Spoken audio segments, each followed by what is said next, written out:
so sour, baby. Running out of steam every day be the same. Living like this, testing all my patience. Need a bit of you every time I drink, like a love.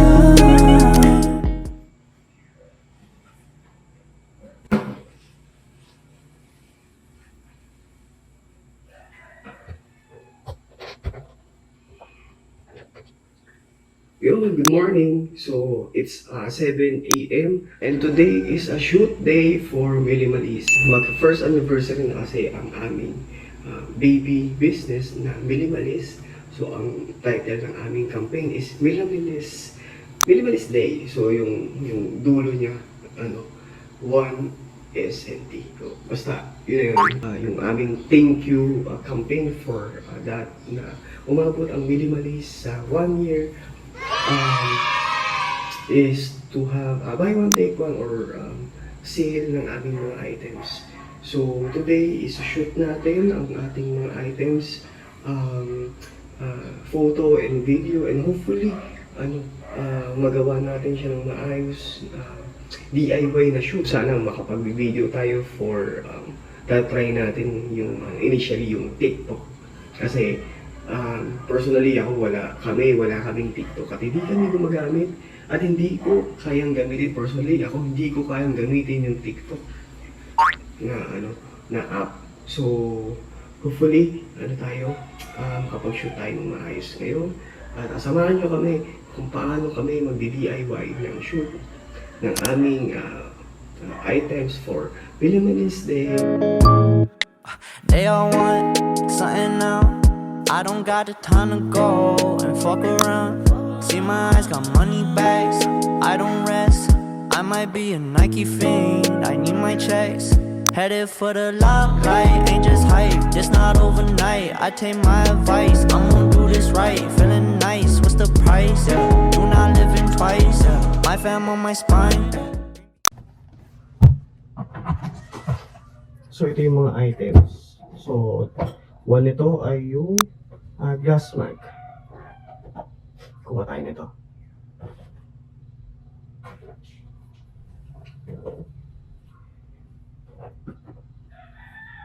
Ito siya.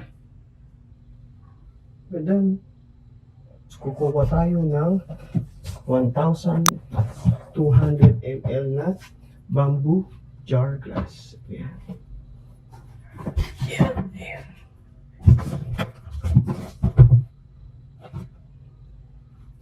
Makikita nyo kung halo-halo na yung items dito kasi ang original state nito is dapat sa isang box, isa lang yung items. Pero since marami nang nabili, tapos ito yung sinasabi ko sa inyo, wala plantita eh. Na takang-taka talaga ako bakit hindi siya masyadong mabenta ba. Yung 5,000 yun. Sorry, 100 lang kasi. 100. Yan diba? Naalala nyo yung yung old school dati. Hindi ko alam kung pag lumaki ko sa probinsya, yung bakal, ito yun eh. Ayan yun. My fam on my spine, dream be getting sliced like a lime. I never ever meant to be so sour, baby. Running out of steam every day be the same. Living like this, testing all my patience. Need a bit of you. So step 1, kunin natin ang lahat ng items na isi-sale. So kunin natin ng bamboo glass jar, 1,000 and 1,200 ml. So ito yung 12 ml at ito yung 1,000. Oversized mugs. Ito naman yan. Oversized mugs. Actually, yung name niya, glass mug with spoon. Tapos, planner na color yellow. Ito siya. Planner. Tapos, plantita cup. Ito yung plantita cup. Yan. Ito yung pinakita ko sa inyo kanina. Merong banana leaf. Mamaya, nakikita nyo yung design niyan. Maple. And then,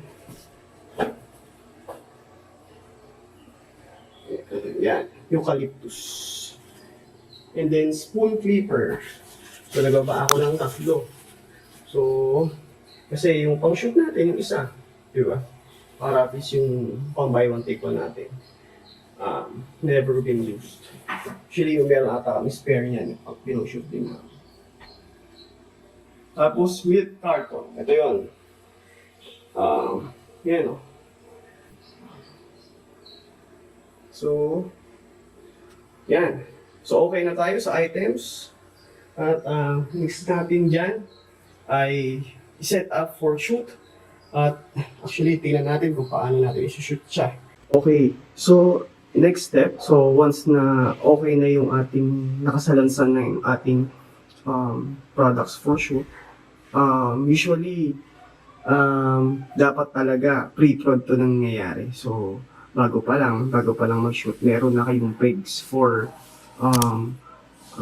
kung paano nyo siya i-shoot. Pero for the sake of this vlog, papakita natin kung we'll share kung paano tayo, siguro isang technique o isang way to gain samples, ideas on how to shoot a product, lalo na kapag DIY. So, ginagawa namin, saan ba yung mga, saan ba mga usually maganda yung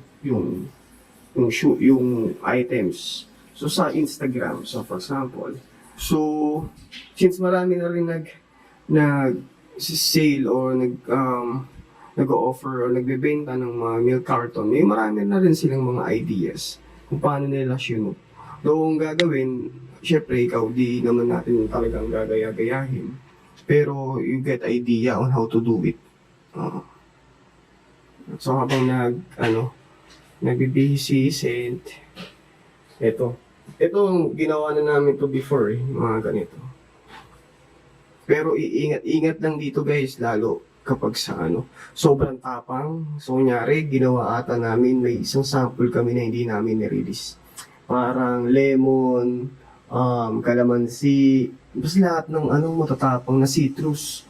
Ngayon, siguro sobrang acidic niya, dumikit sa gilid yung yung sa tubig, yung para bang, alam niyo pag nag-high tide, tapos after maubos yung tubig, parang may linya kung hanggang saan yung tubig. Ganun siyang So for example, kunya sa photo kasi medyo, di naman sa medyo madali lang tayo kasi since minimalist lang tayo. So, sa TikTok, so makikita nyo, no? Sa TikTok, as in kaka-download ko lang dito sa isang phone ko. Oo. Kita nyo, no? So, tingnan natin. Milk carton bottle. So, makikita nyo dito kung ano-ano yung mga samples nila. So, for example, this one.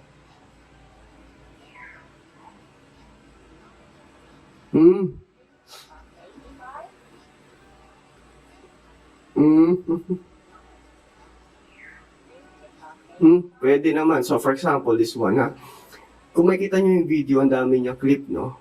Pero mong nag-strike lang sa akin, yan, yung clip lang na yan. Isang mabilis lang na clip na ganyan. Diba? Pwedeng ganun. Sample yon. It doesn't mean na yun yung pwedeng ilabas na output namin. Pero, nagkaroon tayo ng idea o nagkaroon ako ng idea on how to to shoot it. Ayun, yun, ganyan, diba? Pwede, diba? So, parang buo na siya, iniikot-ikot lang siya ng ganyan. Hanap pa tayo, no? Ito naman, coffee siya. Maliit yung niya, milk carton. Hirap ito linisin.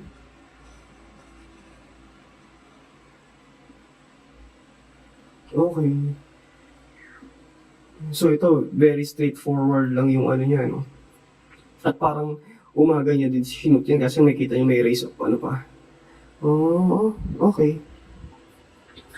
So, yun, pipili pa rin kayo, no? Kung anong... Ito, tingnan niyo, sobrang dali lang. I mean, from Okay. Very the same sa amin. Mm. Oo. So, ito kunyari, ito. May idea ako naiisip. Fuck.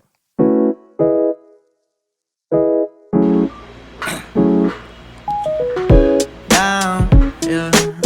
I've been feeling so down, yeah. Can you tell me why? Can you tell me why I'm down, yeah. No friends of mine around, yeah. Now I'm thinking Exam. Wait lang ah. Kailangan kasi maganda itsura eh. Pwede. Okay. Lalanggamin tayo. So, for this one, ang props namin ay taho. Nakabili kami ng taho sa labas. Ang sinushoot namin dito yung oversized mug namin. So, ayun na, bumili lang kami ng tig 10 na taho. No? So, ang technique sa pag-shoot, guys, basta shoot na lang shoot. Huwag kayong mahihiya na iba't ibang angulo sa isang items. Tapos, yun na, sa post-production na tinatawag, dun yun na lang siya, i-edit or for example, i-filter. Ano ba yung gagamitin yung items? So, for example, sa amin, kunyari, ilang layout siya. As in, siguro, abuti kami dito ng mga 10, 20 angles, shoot, photos, and also videos para makita namin. Oh, ito. Ayan, Diba? yung sample niyang shot. Okay lang. Oo, maganda. Ne. Maganda. So, ako naman. I wanna drown myself inside the juice. Yeah, you know I keep on running from the truth. Was that not? I'm just a lonely fucking you. Now when I travel. So, yan ang maganda sa sa shoot. So, kung ano yung props mo, pwede mo na siyang kainin.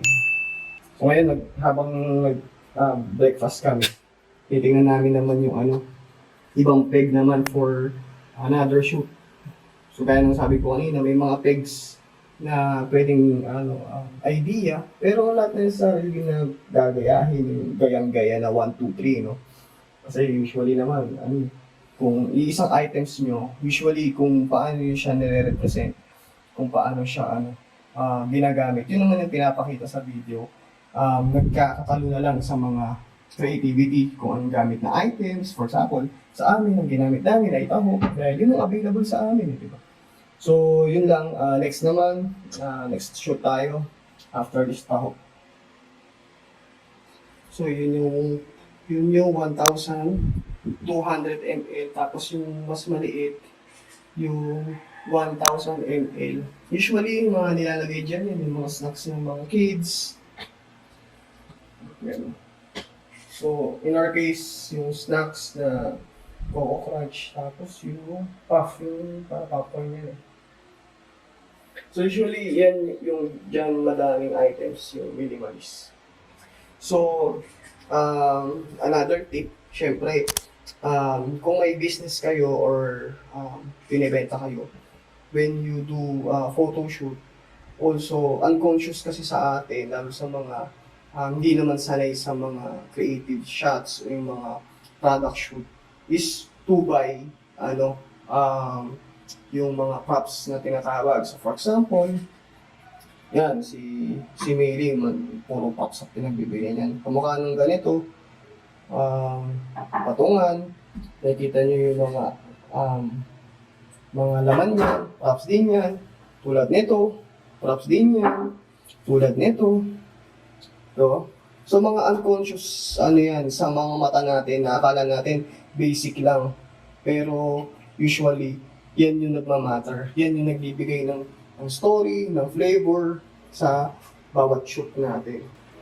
To you, now when I drive around, don't fill it up.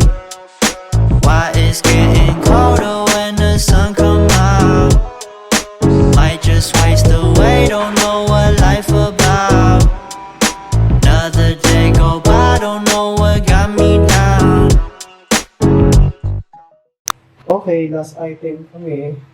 Itong yellow planner. Pakita ko sa inyo yung yellow planner. Yun, no?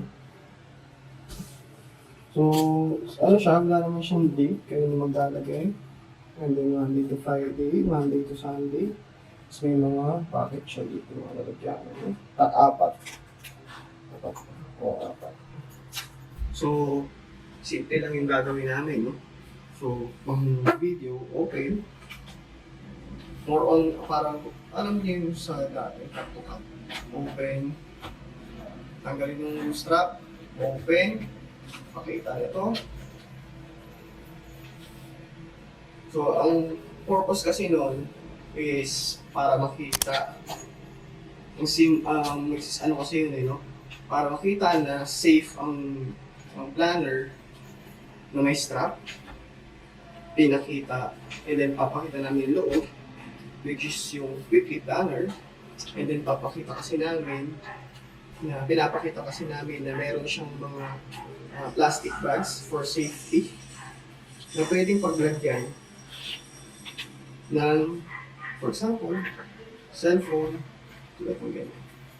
And then, strap again. So, madaling salita, yung video na yun is pinapakita namin yung function o yung gamit, yung use ng planner. First step pa lang yung shoot.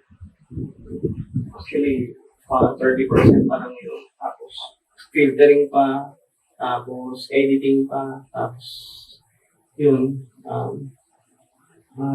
checking pa. So, marami pang process. So, hindi lang siya basta-basta, no? Buti ngayon may mga may mga apps na nangyari, pang TikTok na ang galing na mag-edit. Before, bago mag-TikTok, siya may mga TikTok na kami. Ako, sobrang loyo na ini-edit pa sa Premiere Pro, ID mo sa ma-process, mabigat, makain sa oras, makain sa kuryente. Pero ngayon, so, try natin naman mag-adapt. Sabi kasi mas madali na yun sa TikTok. Tingnan natin kung ano magiging output. So, lahat ng mga nakita nyo, tingnan natin kung nakakalabasan kung kaya ba o hindi. So, for now, ito muna. Next natin, editing. Disagree, don't tell me, now you in infinity, we 98, trust that he be good. On the ball like BB, don't make no mistakes, got the faith. The 18 just not gon' be the same. Finna bleed down generations, not gon' be in vain. Too young, why you gotta go, why you gotta go? I just wanna know now, true now. Cry and get no, hope you free your soul, I might have caught the June blues, yeah, I wanna